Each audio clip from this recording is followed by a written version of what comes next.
Building sustainability is what we will be discussing in today's video. So, with respect to non-governmental organization, we'll talk about approaches to gender development, welfare, equity, anti-poverty, efficiency, and empowerment. These are the verticals on where gender development is supposed to take place. Welfare, focus on the poorest of poor women, mainly in the roles of wife, probably of mother.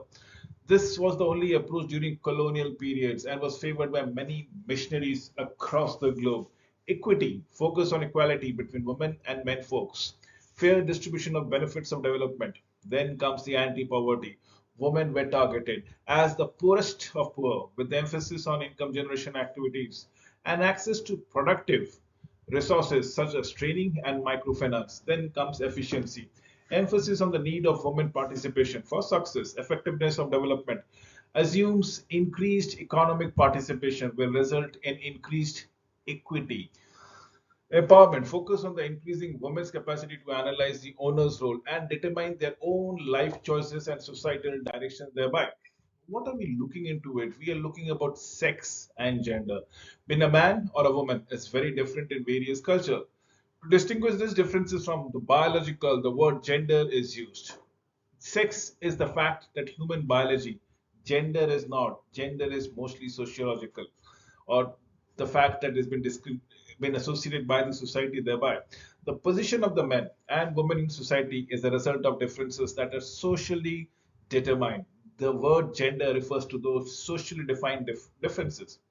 People themselves define behaviors, certain behaviors, if I may recall, and the qualities as being masculine or feminine, and identify certain activities as being more appropriate for men or women in a specific society.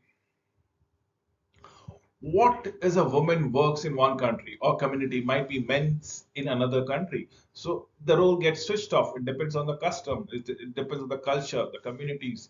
Specific gender behavior is based on and influences by the cultural, legal, social, economical, and political environment in which people are thriving. So gender relations, these are the social relations between women and men. Gender relations are simultaneous relations of cooperation, connection, mutual support, conflict, separation, competition, differences, and inequality. Remember, gender relations are concerned with how power is distributed between sexes. These reproduce systems, systematic differences, if I may say, in men's and women's position in a given society. They are the ways in which responsibilities and claims are allocated and the ways in which each one is given or assigned as such. So gender relations, the term gender relations also refer to the relationships between the people and the broader community. If these relationships vary with the sex of the people concerned, for example, the relationship between the members of the village community and their local government entity is gender relationship of men and women experiences different benefits and control from it. What are the roles, if I may recall? The gender roles are the roles that women and men are expected to play or perform in a society. Society has allocated different roles, responsibilities, and activities to women and men according to what is considered appropriate. So, what role of men and women play in our society? Often, but not always, men always are supposed to earn the income for the family, the complete family, while women take care of the household and children. Both men and women work to maintain household communities, but their work tends to be different in nature and in value put upon it. These differences are based on gender relations and can be a source of conflict thereby. Gender divisions of labor, women take care of the social and emotional well-being of their families, thus contribute to the development. However, their work is usually less valued than that of their men's.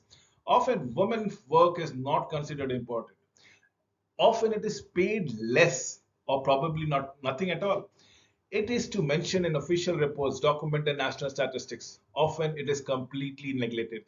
When projects are planned in an area or a community, if no proper study on roles, tasks, and responsibilities of men and women has been conducted, the work and the contribution of the women remain invisible.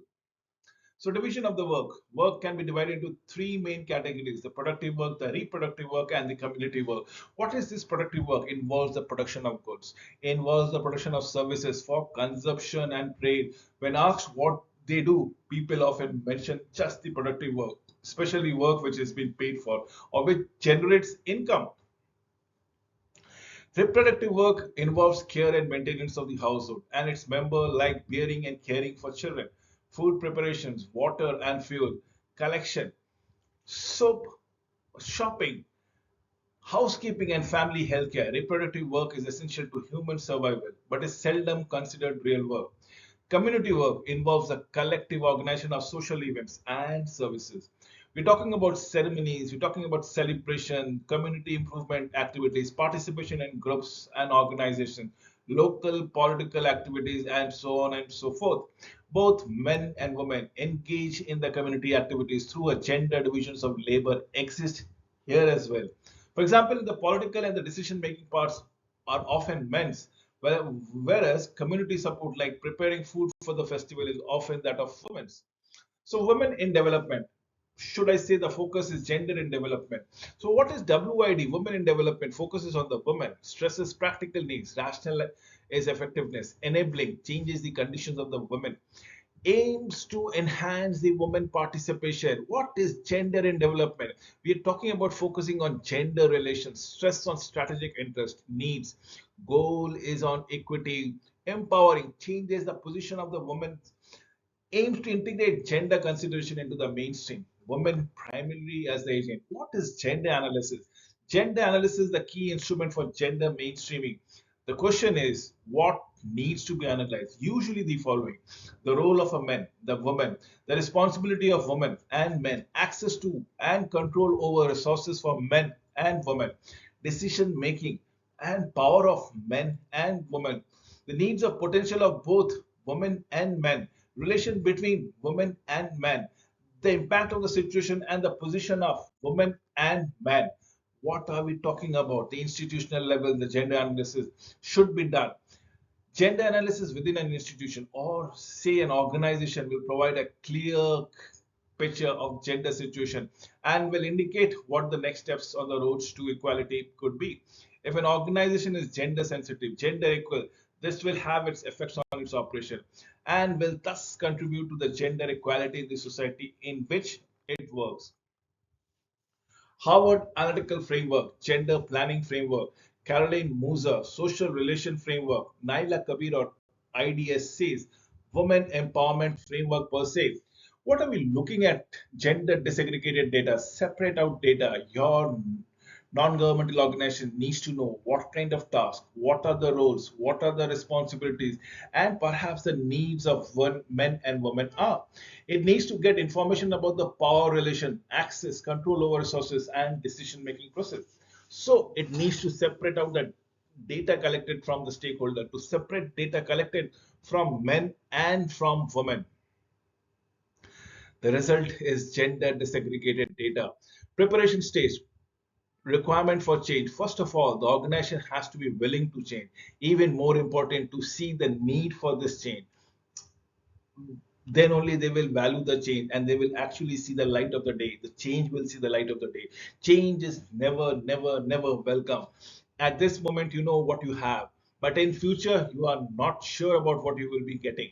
If you are happy with the present situation, then why change? Why will you change? Change is something out of fear, fear of the unknown. An important point is that members of an organization need to share definitions of a problem and must own the goals of the change. So they must identify the need for change themselves. Carrying out SWOT analysis and involving all members might be the first step on this road to change, perhaps. Look at the picture. We have two donkeys, perhaps, with the hay kept aside, and they are pulling aside. Why? They want to reach to the hay. They want to eat it, fulfill the stomach. But the farther the stretches, the more tiresome they get. And that is what actually happens. Probably what they could have done. They could have joined together their hands, finished one of the hays, stacked, then probably come to the next haystack. And in this fashion, both of would have been sufficiently fulfilled. So, preparation phases, following steps are need to be taken. Step number one, analyze the situation. Step number two, identify the changes. Step number three, develop strategies for action plans. Step number four is implement the action plan. The last step is monitor and evaluate. So we'll go through the every step right now. So how gender analysis of an organization takes place, how aware the organization is all about it, how willing and knowledgeable is all the staff to contribute to gender mainstreaming. Do they understand the need for the importance of benefit of gender mainstreaming? First of all, we need to make gender analysis of your organization.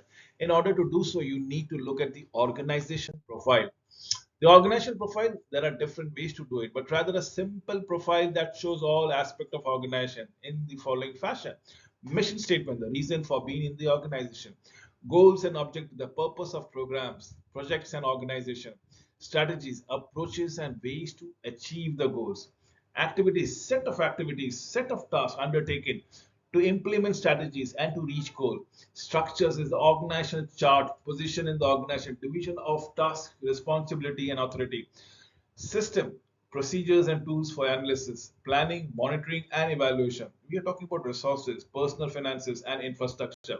Culture, attitude, behavior, norms, values of organization staff and members. External relationship, cooperation with other organizations and networking per se. So allow me to give the example of a SWOT analysis: strength, weakness, opportunities and threat. If it is all about internal is strength and weaknesses, that means strength being a motivated staff, weakness would be the lack of gender knowledge, sensitization. External opportunities are gender trainer available from other organizations. Threats, negative attitudes toward gender from donor side. So what is needed in this thing? Realistic thinking. Absolutely realistic. Working with gender requires a realistic attitude and thinking, an open mind, good communication skills, creative solution. The world cannot be changed in a day. Long existing policies, attitude, norms, and values, the ideas are difficult to change thereby. Gender awareness is raising, motivation, and times are needed. Acknowledge practical reason. Practical reason can play an important role in hampering or overcoming gender inequality. Step number two, identify the changes that is required. The next step is to identify the changes, where it is needed, why it is needed, which is needed. Identify the change needed. Go back to the notes made during the analysis process. Brainstorm with the whole group where the changes are required, which changes are required. Do not go to the too many details at this stage. Just identify the changes desired or is needed. Note down this and with the group discuss what changes have priority and why. Rank them. Develop a logical and feasible list of changes to be addressed. Which is the most pressing one, the most important one, which is the less important one. So basically, you're prioritizing. Prioritize the changes desired, which to address first, and so on and so forth. Step number three is gender strategic planning. What are we looking at? The action plan. After analysis, you have decided what you want to change or what needs to be changed. Now it is your turn to make priorities. But how are you going to bring about these changes? What is needed? Who will do what? When will it be done? Where will it be done? The process of discussing is called strategic planning. After finalizing the analysis part of the possible strategies are required, use the list to decide list of the desired changes which you decide upon. You could divide the participant in small groups, provide each group with the desired changes to work upon. Each group could present their own proposal in a general discussion later on. Step number five is what the process of changes is all about. It's a continuous monitoring evaluation process. You need to check if you're on the right road or you have taken a wrong turn. If the results are not what you expected, things are going slowly, probably people might lose motivation and action must be taken. A change process is like a child learning how to walk, falling and getting up again. Do not get discouraged. Enjoy the positive outcomes. Adapt your strategies to the negative one. You need to understand what you have to monitor: the program, the activities, the progress in the implementation, the process, how the program has been carried out, the people who are enacting it, performing the roles, the impact of the changes thereby. So monitoring is the only thing which can overlap with evaluation. Some means that can be used to monitor and evaluation. Discuss and exchange information with your partners, with your stakeholders. Write reports. Use computer analysis, spreadsheet, databases, statistic, graphic, combine program. Use diagram, matrices, graphic, everything. If possible, take videographs, photos, use observation, and make a note what changes have actually happened, and it will be long-term beneficial for the organization and society in general. With this, I come to an end of this video. Thank you for watching the same.